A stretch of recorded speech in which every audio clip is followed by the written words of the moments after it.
After a year of dispute, the city of Hamilton says the cleanup at Chedoke Creek will be completed before its provincial deadline in the fall. Jason Idola joins us live now with more details. Jason? Absolutely, Adam. In the coming days, trail hikers here at Cootes Paradise can expect to see workers back in the water, dredging up thousands of cubic meters of sewage. And city officials say they're very confident that they can complete the job in 3.5 months without interruptions. This following a First Nations group who halted the work site because of treaty rights.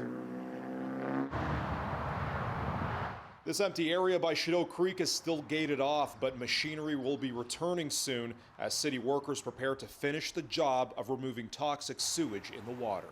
Oh, it's a shame that it took so long, but I'm glad that they worked it out and they're working as a partnership with them now, and let's get it cleaned up.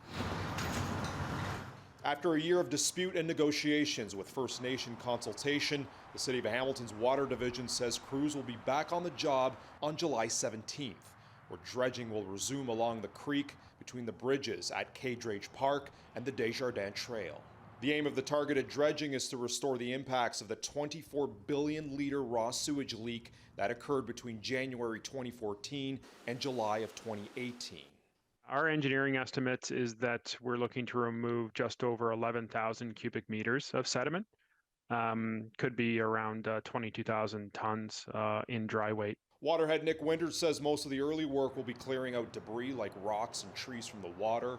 To follow, its hydraulic dredger and a floating pipeline will begin removing waste, a job they say will be completed in 3.5 months prior to the extended provincial deadline of October 31st.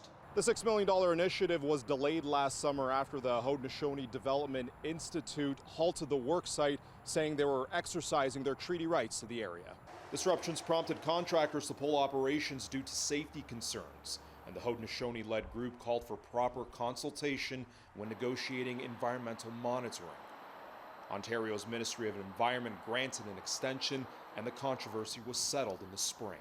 So we don't anticipate any additional disruptions. The HDI's technical staff are engaged in the project. They've been trained to participate and attend site as environmental monitors, and really they provided some great feedback. Those out in the trails today hope to see the waterway restored for good.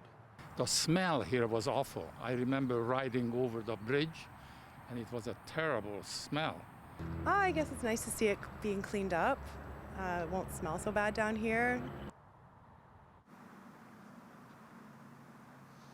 The City of Hamilton says that work will continue beyond this point here on the Desjardins Bridge. They say it will stretch out to about 100 meters out in the water this way. And they're also mentioning that anyone should expect a short trail closure here in the area just so they can be able to move the machinery out this way. But no date has been set for that just yet. Back to you, Adam.